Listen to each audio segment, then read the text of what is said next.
Hey guys, hope you're all doing well, and welcome back to another YouTube video. Today I wanted to do a tier list because the new patch has been around for about 2 weeks now, and I've gotten a decent bit of time to, in my opinion, have a pretty good understanding of where the civs are at in terms of strength. So, without further ado, let's jump into the video.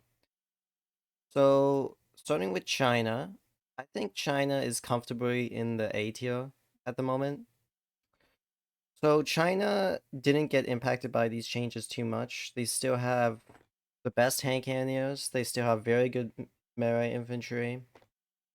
Palace guards running around in your base or in your opponent's base is very, very difficult to deal with. And yeah, I think China is one of the civs in this patch that didn't really change too much. There are some civs that changed a lot and some civs that didn't change. And China's just one of those that, you're still building hand cannons, palace guards, nothing, they're still really, really good units. Nesta bees are still fine. Clockwork Tower's a little bit weaker, but it's still pretty decent, right? So, can't say too much for China. Composition hasn't really changed much. Gameplay hasn't really changed much. Yeah, comfortably gonna put them in the A tier.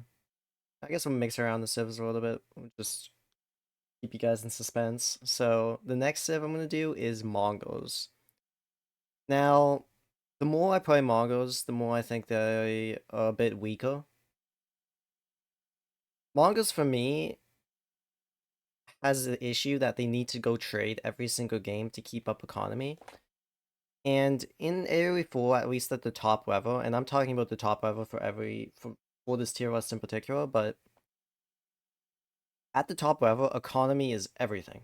It really is everything. And this is why, if you're watching a streamer, if you're watching a commentator, the first thing that they're always going to comment on or talk about or see after the game is villager count. And Mongo's the only way to scale your economy reliably and well, like, is going trade. And it's just kind of difficult against some civs. And because it's so predictable and, in my opinion, easy to stop at the moment, I really can't give Mongols a higher rating. And that's the thing. I think this patch in particular, again, Mongols hasn't changed too much. You are most like Mongols is one of those civs where high castle age, based on the number of traders you have, you've either won or the game is over. And because this patch in general is more late game focused, Mongols hasn't changed, and in my opinion, they're on the weaker side of the civs at the moment. All right, so now I'm gonna do French, and I'm gonna put French in the B tier. Now, obviously, I think people are gonna disagree with me. I know there are a few people who think French is maybe a bit better than B tier at the moment, but personally, I can't put French at A tier because there's so many civs, in my opinion, that are better than French, that have more utility than French, and A tier is kind of reserved for those. And French, in my opinion, fits very well into the B tier. They're comfortable against most civs in the game, but they don't really shine too much. And what I mean by that is just you can play French against mostly any civ in the game and be okay, but I'm not really playing French and I'm thinking, oh, I'm really advantaged. I have a good advantage in this matchup, right? Like, it's like French can be really good, but you have to play very well every single game that you play. And that's fine. That's why they're in the B tier, right? They're just kind of like very basic, macro oriented. You have to outplay your opponent to win. You very utilize those knights, and it's nothing insane, but again, there are some things on this patch that did make French better. Now, if we're talking about team games, French has always been S, but I'm talking about 1v1s in particular, right? The upgrade on biology is very nice in team games. However, in 1v1s, it's not as nice because I mean it's very, very good, mind you. It's very nice, especially if you're going Royal Institute, but you're still gonna have to build archers, you're still gonna have to build expos, potentially other units as well. So obviously there's not as much as a payoff if you just as if you were just to spam knights, right? Alright, so now I'm going to be talking about the Malians. So for me, Malians is probably maybe the top of A tier. I'm going to be going through all of these civs, and I'm going to be obviously the top is the one at the front. Malians, in my opinion, is better than China because Malians is one of the civs that almost has zero bad matchups. Now, they're not great against Abbasid. They're not amazing versus Deli, obviously, but other than that, they're very, very good against some of the best civs in the game. And I'm not going to spoil that for now, but they're very, very good against, just for example, like English, they're very, very good against. You can just kind of outspam the English pro and keep them very, very secured in their base, which what you want to be doing as Malians is probably taking the sites and playing for map control based on that. You can't really kill them, but just taking the sites, taking the relics, maybe trading yourself is enough as Malians. So, and to think of it, Malians against French, Malians against, you know, any Knight Civ in the game generally is pretty good for Malians because they're very, very strong against that Knight Archer comp. And that's because Javelin Donzo is so effective versus Knight Archer because the Donzos are just some of the best women in the game with their throwing ability. So yeah, Malians I really can't put any lower than A, and they've been like this for a while now. I think with the changes, Malians gets a little bit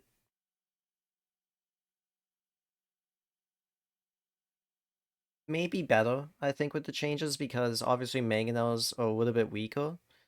And Malians is a very, very mass kind of focus civ. You just want to mass as many units as possible. So in that regard, I think Malians is a little bit better, but it's nothing extreme. I think there are some civs that benefit more from this patch than Malians. Now, I'm going to be talking about the Japanese, and for me, the Japanese... it's a tough one. I'm going to put them in the B tier, but... yeah, we're going to put them behind French. Now, Japan has some issues, and they've had some issues for a while now, but Japan really doesn't have good expos, right? And the thing about not having good expos is that it's very, very difficult to deal with a mass amount of infantry-based comps yourself, and that's just the way Japan is, which means you need to play very, very melee infantry-focused comps, and while it's still good doing mass infantry, melee infantry-focused comp, it is definitely a bit weaker, especially since you can't mass the siege alongside it, so Japan in that regard has suffered a bit.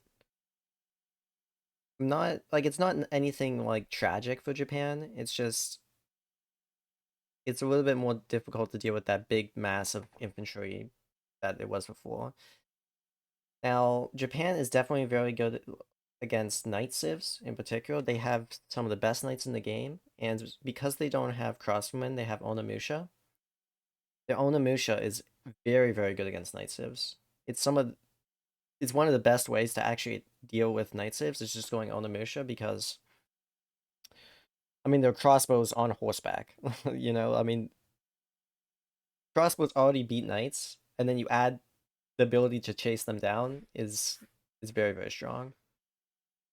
So definitely weak against mass infantry civs, but very, very strong against cav civs, and a bit weaker based on the patch, so I'd put them at B tier. Okay, now let's do Byzantines. Now for me, Byzantines is probably still the best civ in the game. Now, Byzantines is one of the winners of the patch, if you want to, say that, because Byzantines is one of the civs that masses a shit ton of infantry, and again, it's very, very difficult to deal with that amount of infantry without, you know, in a way, abusing siege, and that's just how it is. Siege is still fine and still good, and you can build it against Byzantines. However, it is a little bit weaker initially, right? So you see one mega now, it's not as scary as before. It's possible that Byzantine player can even maybe fight that as well. So you have to take that into consideration. And again, Byzantine is getting free units at the start of the game or close to the start of the game. It's just kind of difficult to keep up with the Civ for the majority of the game, and that really hasn't changed too much based on the patch. However, I guess in Castle Age into the later stages of the game, um, it's a little bit more difficult. Yeah, so for me, Byzantine is still the best Civ in the game. Now I'm gonna do our bids. So this is another tough one for me. I'm definitely putting them in the A tier. It's just not. Do I want to put them ahead of Malians? Is the thing. I don't think so. I think Albedos is probably mid pack A tier. Now for me, Albedos, I have really been enjoying Albedos, especially with the new builds that have come out, specifically the Dervish build that I posted on YouTube. Now, obviously, that build in particular you can't do versus every single matchup in every single game, but the versatility that Albedos has is extremely nice because, like, for example, against Deli, you can go Eco Wing in Feudal Age, and you can go Culture Wing in Castle Age, but against English, you go Dervish, then you go Eco Wing Castle Age, so you're allowed to very much change your playstyle based on their civ, based on your opponent maybe even. If they like to do something greedy or something aggressive, you can change based on what they're doing. And that flexibility is very, very nice in tournaments. It's very nice on ladder. It's just an amazing thing to have as a civ. Now, Albids in general is not broken by any means. It's just very, very flexible and, in my opinion, very balanced at the moment. I think this is a very nice civ that the devs have made into. So I'm enjoying them. Very flexible, very definitely very decent at the moment, and I don't have too much to say more about Albids, but they are A tier in my opinion. Now Roose. Now maybe this is controversial, but I'm gonna put Roos at the bottom of A tier. Maybe people disagree with me and would put them B tier. I think I maybe overvalue Roos, but from my experiences, Roos has kind of been an Albids. Kind of like they're just like you can kind of do anything with them. You can go Horse Archers, Fast Castle, 2TC, Yudo all in. You just really can do a lot with Roos. And I've been doing Golden Gate almost every single game. And I actually have a Roos build order as well on my YouTube if you guys want to check that out. But this civ in particular, you save so much food. You save gold in the late game if you want to sell food for gold. And it's just it's just a very, very nice civ to play, especially if you understand how to play them, because it gives you so much opportunity to change what you're doing against civs. And for example, against French, I I really have been enjoying going fast castle horse archers because it allows you to get that map control from the knights. Whereas against China, for example, you can go 2TC knights yourself in feudal age because you're already going to have that map control and you can utilize those knights. You don't need to get castle age for the horse archers, whereas again versus French you would need to. So Roos is one of those civs that I think is a bit underrated, and I've been enjoying a shit ton this new patch. Now, I haven't really been talking as much in terms of the patch, but Roos in general hasn't changed too much based on the patch Streltsy are still very, very good, and Cav are a little bit better, so going Streltsy Cav is a very nice comp for Roose. Especially if you want to go Knights, I think. Going Streltsy Knights is actually a bit underrated in this current patch because, yes, while they are gold expensive, it's actually a very, very difficult comp to kill because Streltsy do better versus Spearman now. So if you go Streltsy Knights, it's actually better than it was in the previous patch, right? Because Streltsy are doing better versus, obviously. Now I'm gonna talk about Abbasid. Now, obviously, if you're not aware, I played against Abbasid in a show match and didn't do so well, but Abbasid for me, I still don't think that they're broken by any means. I think they probably are S tier if you're considering standard maps. I think they struggle a little bit on the more unconventional maps, but they are very difficult to deal with because you have to be very, very you have to play very, very well because obviously you're going to be attacking the Abbasid player 100% of the time because they're Abbasid and they're just going to build a billion TCs and you have to get a shit ton of damage done or just kill them. So sometimes that is difficult to do, especially if you're not playing to your best performance. So yeah, and again, the patch hasn't really changed Abbasid too much. It's probably buffed them a little bit in the sense that Abbasid has very good archers. Obviously archers are buffed a little bit, right? So it's going to be a little bit more difficult to deal with those archer numbers if you don't have effective or as effective siege, right? So Abbasid did get a little bit of a buff from the patch. All right, so Deli.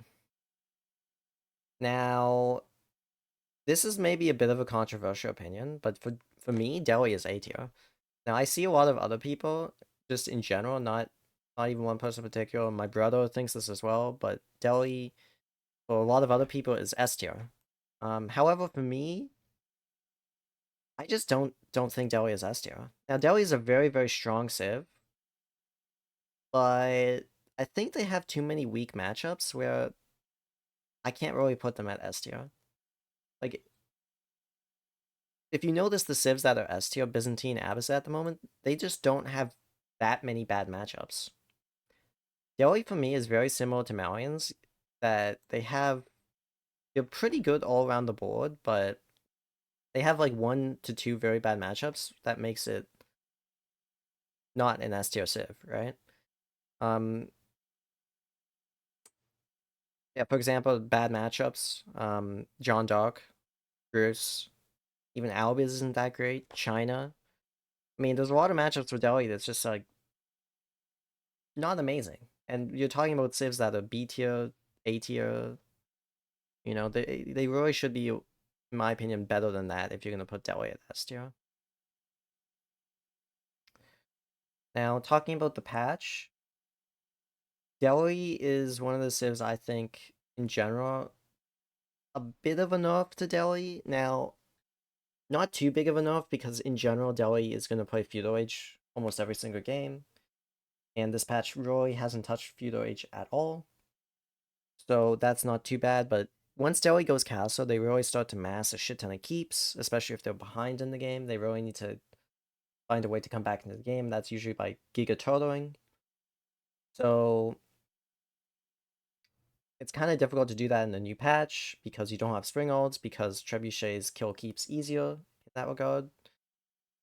So that makes Deli a little bit easier to kind of outright kill. And yeah, not good for Deli if they can die, despite doing what they did in the previous patch, right? All right, so now we are gonna do Ottomans. And yeah, Ottomans for me is C tier.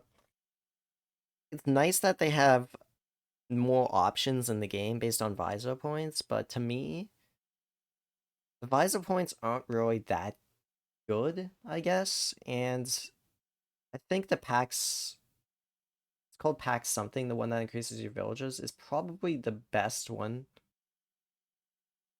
that they have, but it's not enough. And to get all the visor points that you want, or to get it fast enough, you really need to go to Istanbul Observatory. Not Observatory, maybe it's Observatory. The H3 landmark. Anyway, you need to go that one.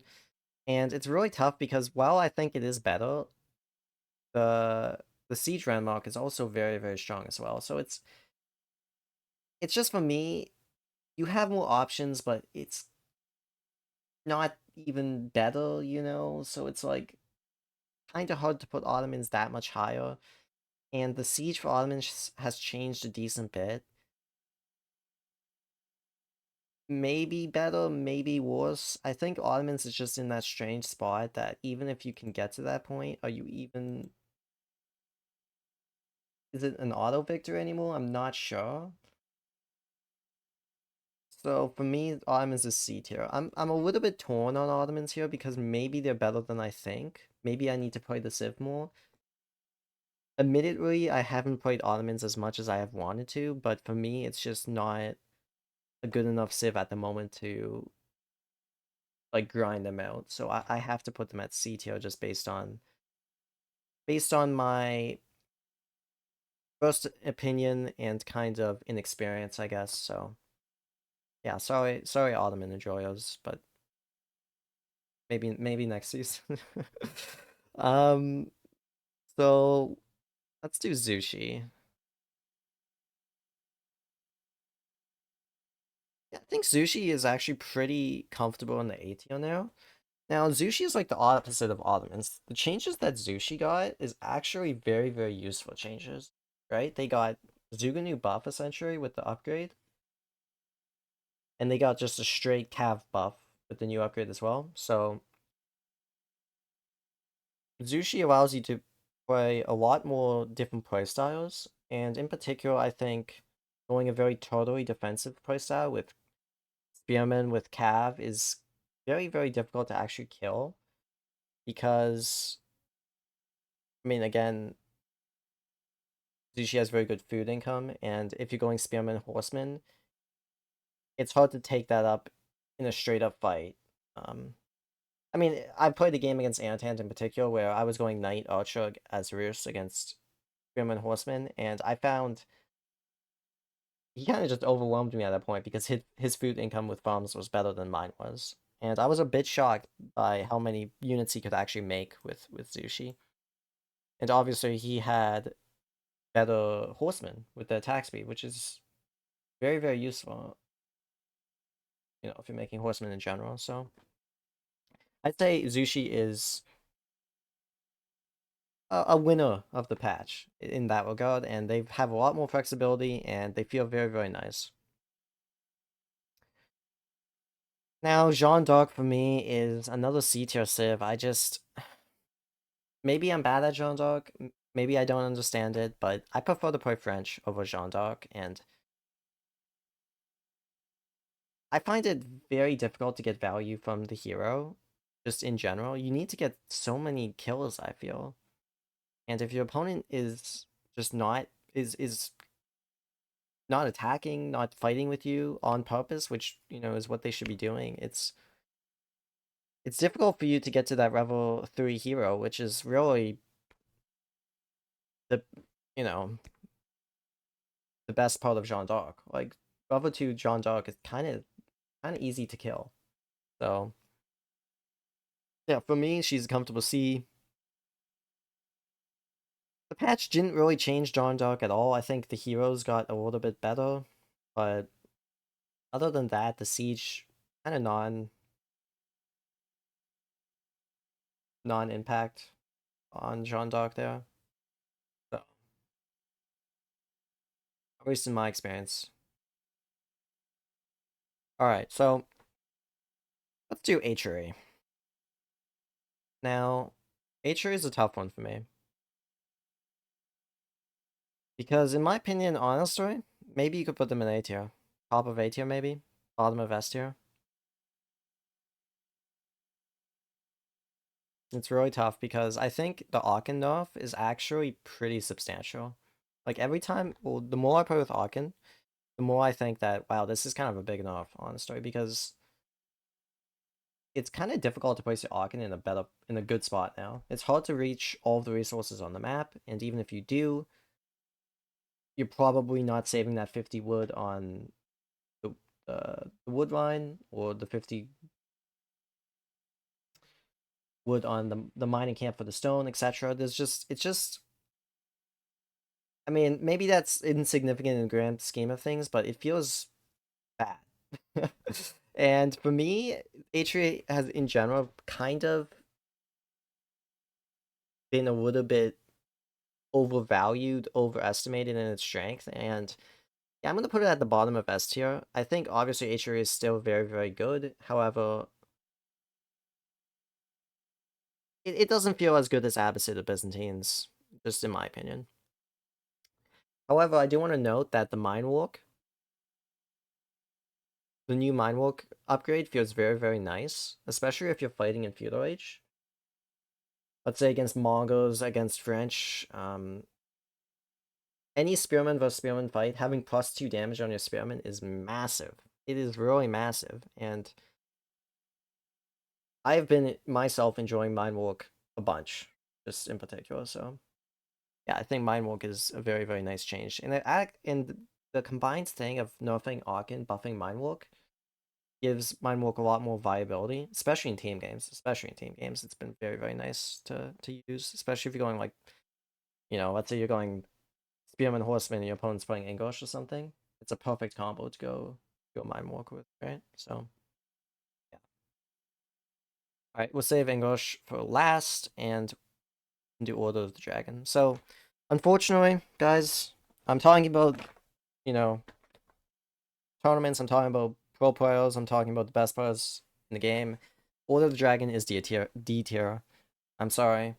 I know a lot of people struggle against Order Dragon, and I can understand estimating the opponent's strength based on how many units they have is completely different from every other civ in the game. But yeah, although the Dragon eco is still not up to par with other civs, their units are not up to par with other civs, and it's a little bit undertuned. Now they have gotten several buffs throughout the game. So they're not in a terrible state, but they are, in my opinion, the worst civ in the game. And I don't think that's going to change for some time. The patch has really no impact on this. It's been the worst civ, in my opinion, since the DLC came out. And unless they do major changes, which I don't think they will because it is performing better at lower levels, Order of the Dragon is not, at least in pro play, ever going to be a top tier civ. So it just is what it is. Now English. Now what everyone's been waiting for, Kappa. Um I'm really debating to put them ahead or behind Abbasid. It's really tough for me because they are so good. English is such a good civ. They really are. However, they do have some struggle matchups, so I guess I'll put them at S tier behind Abbasid. Like it's still not an auto win against Malians, Deli, Atri, Abba. I mean, obviously never an auto win, but it's not like super favored, right? Maybe you could even consider these civs favored against English, but if you're playing English against so many of these other civs in the game, it is so easy to play the game, and it's probably English favored. And that's just because English has. I say this every single time I talk about English, but English is one of the civs where you can go any landmark in the game, and it's always good.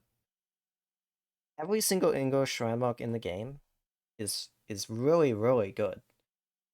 Think about it. The king landmark, amazing. You're getting a free 100 resource with healing. I mean, that's nuts. You can not only heal the king, but heal the units on the map and heal units in your base. I mean, it's nuts. Or you can get two archery ranges at the start of the game. I mean, that's really hard to keep up with production wise, right? So you can either play second TC with the king, or you can play aggression with Wrongwoman. Up to you. Very strong either way. And obviously it's the same with the Castle Age and in-page landmarks. I mean, they're all very, very good, and they all serve a very, very nice purpose for English. And I mean, there's not too much to say about English. Obviously, with the patch, they're the big winner of the patch, in my opinion. Especially in the late game. Obviously, the late game has been changed the most, but Wormgold Rangers and Wrongwoman did not need to be buffed. There may there are archers in this game that needed to be buffed, and Wormgold Rangers and Wrongwoman were not one of them, right? So the fact that essentially they are now kind of super, super strong because of the patch is not necessary, and English was already one of the best civs in the game, and this is kind of just like adding on top of that. So, because of the new patch, because the civ has always been strong in the game, it really cannot be any lower than it is now. There's just so much you can do with the civ, and it's just so strong no matter what you do, that this civ has to be at least top 3. And this is just 1v1s. In 2v2s, I would probably put English, maybe the best civ in the game, maybe behind French. It's just, Wrong Women are just so fucking good. I mean, English doesn't have too many broken things, but the things that they do have broken, Wrong Woman, farms, attack speed, landmarks, it's enough for them to be one of the best civs in the game. Alright, guys. I hope you enjoyed my tier list, and I'll see you on the next one. Take care, everybody.